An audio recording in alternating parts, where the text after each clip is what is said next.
আরেকজনের ওয়াইফাই চুরি করে বা হ্যাক করে ওয়াজ ডাউনলোড করে শুনলে সব হবে কিনা? এই প্রশ্ন কি দুষ্টামি করে কেউ দিছে নাকি আল্লাহ জানে, নাকি সত্যি জানার জন্য দিছে? যাই হোক ভাই, আমি একটু আগেই বললাম কোনো প্রশ্নই ছোট না। দিন সম্পর্কে, হালাল সম্পর্কে জানার জন্য কোনো প্রশ্নই ছোট না। এই প্রশ্নটাও গুরুত্বপূর্ণ, কোনো প্রশ্নই অগুরুত্বপূর্ণ না। শুনেন, কারোর ওয়াইফাই এটা যদি আপনি হ্যাক করেন বা চুরি করে সেটা যে কোনো ভাবে আপনি ইউজ করেন, ওই বেচারার যে স্পিড আছে সেই স্পিডের মধ্যে ঘাটতি হবে কি হবে না, কমতি হবে কি হবে না? তাহলে তার ক্ষতি হলো না? জিনিসটা তার, এটার বিলটা সে দিচ্ছে, আপনি আলগা খাইতেছেন যে সেখানে, আপনি আলগা খাইতে যাইয়া তার স্পিড কমায়া তার ক্ষতি করতেছেন, চুরি করতেছেন। এটাও চুরি, এটাও না যায়, এটাও গুনাহ। এটা করতে পারেন না আপনি। আপনি হয় তার পারমিশন নিবেন। হ্যাঁ, কিছু কিছু ওয়াইফাই আছে ওপেন, এয়ারপোর্টের বিভিন্ন জায়গা, পাবলিক প্লেসের অনেক ওয়াইফাই আছে, বা অনেকে ব্যক্তিগত ওয়াইফাই ওপেন রাখছে যে কারো যদি লাগে তার অসুবিধা নেই, ভিন্ন কথা। কিন্তু সে একটা পাসওয়ার্ড দিছে, তার মানে সেটা সবাইকে দিতে চায় না। আপনি এটা হ্যাক করলেন, করে আপনি ব্যবহার করলেন, প্রশ্নে আপনি লিখলেন আবার যে ওয়াজ শুনছে। যদি বাদরামো করে প্রশ্ন দিয়েও থাকেন, তারপরও বলবো যে যদি এটা দিয়ে আপনি ওয়াজও শুনেন, তারপরও আপনার এই গুনাহ ঠিকই হবে। ওয়াজ শুনছে দেখে কাটাকাটি হবে না। একজনে গরু চুরি করে নিয়ে আসছে, আয়েশা কোরবানি দিয়ে দিছে, বলে যে চুরি করা গুনাহ আর কোরবানি করা সওয়াব, অতএব একটা কাটাকাটি গোশত খাওয়া পাও। তো এইরকম কোন মাসালা বাইর করলে মুগরের মায়ের একটাও নিচে পড়বে না, খবরদার। গার্লফ্রেন্ডের দেওয়া পাঞ্জাবি শার্ট, পারফিউম ইত্যাদি, আস্তাগফিরুল্লাহ, এই প্রশ্নগুলো শেষে কে ঢুকে দিলেন? দেখেন ভাইরা, হাসির বিষয় না, বিয়ের আগে ছেলে মেয়েদের পারস্পরিক সম্পর্ক সেটা কি হালাল না হারাম? শুধু হারাম না, এই হারামের একটা বিশেষ নাম আছে, ঘৃণিত, সেটার নাম জিনা।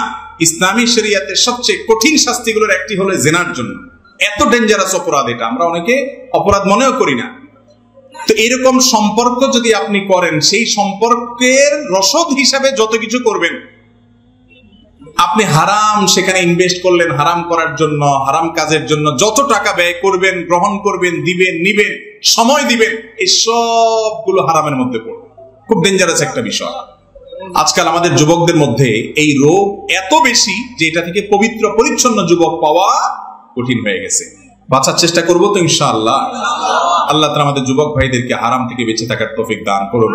যুবকরা সিরিয়াসনেস আনতে হবে এক্ষেত্রে, যে আমার চরিত্রের মধ্যে কোন প্রকার কালিমা আমি লিপন করতে দেব না। ইতিপূর্বে হয়ে গেল, আমি তওবা করে ফিরে আসব। আল্লাহর জন্য ভালোবাসা এবং আল্লাহর জন্য ত্যাগ, এর আপনার স্বাক্ষর এই জায়গাটাতে রাখতে হবে যে আমি কাউকে ত্যাগ করব কার জন্য? আল্লাহর জন্য। অতএব হারামকে না বলবো তো ইনশাআল্লাহ। বৈধ ভালোবাসার সময় আসবে, বৈধ বউ ঘরে আসবে, তখন ভালোবাসা উজাড় করে দিবেন। আগে ভাগে অজাগায় কুজাগায় ভালোবাসা দিলে পরে তখন পুঁজিতে টান পড়বে। তখন এটা সফট ড্রিঙ্কস এর মতো, খুলে ফেলছেন, ঢেলে ফেলছেন, ব্যবহার করছেন, একটু আত্রু খাইছেন, কমাই ফেলছেন, বারবার ইউজ হয়ে গেছে, ঝাঁজ কমে গেছে, এবার আর পরে আগের ঝাঁজ খুঁজে পাবেন। অতএব যদি নিজের সময় মতো বৈধ স্ত্রীর সাথে বৈধ ভালোবাসা থাকুক এটা চান, তাহলে এই আকাম কুকাম করা, ডাইনে বামে মুখ বাড়ানি, হারাম পথে যাওয়া ছেড়ে দেন, সোজা হয়ে যান। ঠিক বলার লোকের অভাব নাই, কিন্তু এই হারাম সম্পর্ক ছিন্ন করবেন যারা নিয়ত করছেন, হাত তোলেন। অর্ধেক উঠে অর্ধেক নামে, ভয়ে ভয়ে যে বাপ চাচাকে কোন দিক থেকে তাকায়।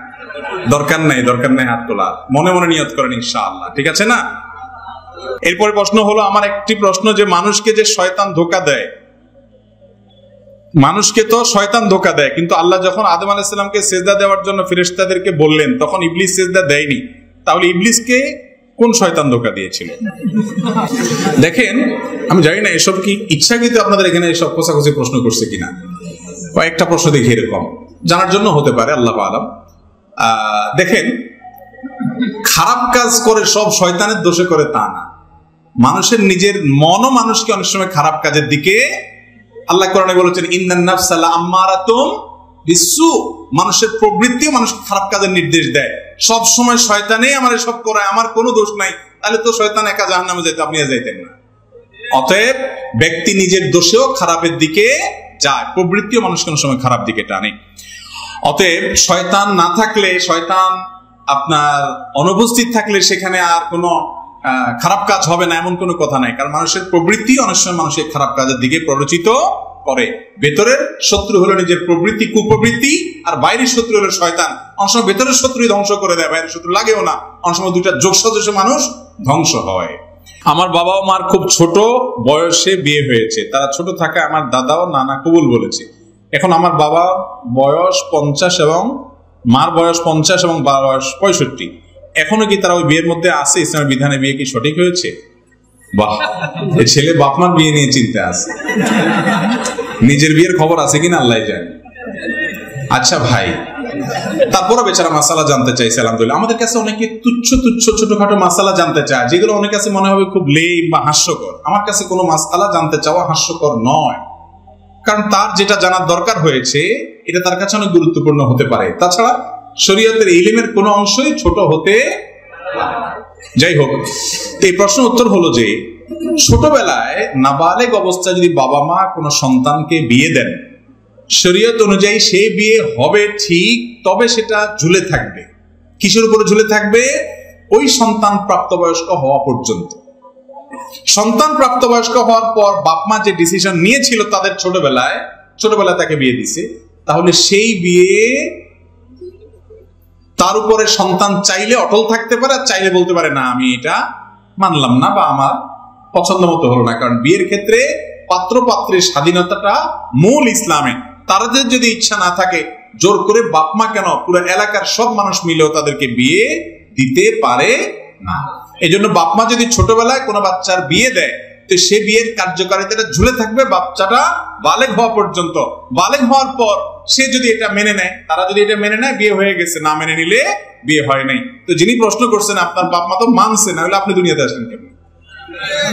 ওনারা তো মেনে নিছে এটা, আলহামদুলিল্লাহ। অতএব বিয়েতে কোনো অসুবিধা হয় নাই। আমার ছেলে নেশাখোর, মা বাবার কথা শুনে না, আমি কি করতে পারি এবং ওর জন্য কিছু নসিহত করবেন দয়া করে। ছেলে নেশাখোর, সে বাবা মার কথা শুনে না, এখন এই টাইমে কি করবেন?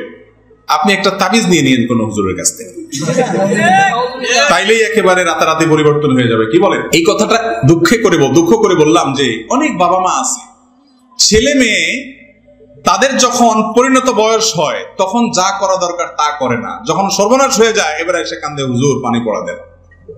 এখন কি আর পানি পড়ার কাজ? এখন তো মুগুর পড়া লাগবে। এখন হুজুরের কাছ থেকে কি পড়া নিতে হবে? মুগুর পড়া নিতে হবে। সময় মতো সাবধান হবেন। বাচ্চাদেরকে ছোটবেলা থেকে আল্লাহর সাথে পরিচয় করাবেন। কোন ছেলে মেয়ের সাথে উঠা বসা করে খেয়াল করবেন। আজে বাজে পোলাপানের সাথে চলে কিনা, তাহলে খারাপ হয়ে যাবে। এরপরে বাজে পথে চলে যাওয়ার পরে তাদেরকে সুপথে আনা বড় কঠিন। এই জন্য তাদেরকে দিনদার মানুষ হিসেবে গড়ে তোলার জন্য নিজেরাও ভালো হবেন, ভালো পরিবেশ দিবেন। আর যদি পরে এরকম বকে যায়, আপনার সব হারাই ফেলছেন তা না, আল্লাহ তাআলা সবকিছু করতে সক্ষম। আল্লাহর কাছে দোয়া করবেন, চোখের পানি ফেলে বাবা হিসাবে। বাবার দোয়া, মায়ের দোয়া সন্তানের জন্য কবুল হয়। আল্লাহ আমার ছেলেটাকে মানুষ করেন, হেদায়েত করেন। এছাড়া বাকি যা করণীয় আছে সেগুলো করবেন। ইনশাআল্লাহ আশা করা যায় আল্লাহ তাকে হেদায়েত দিবেন।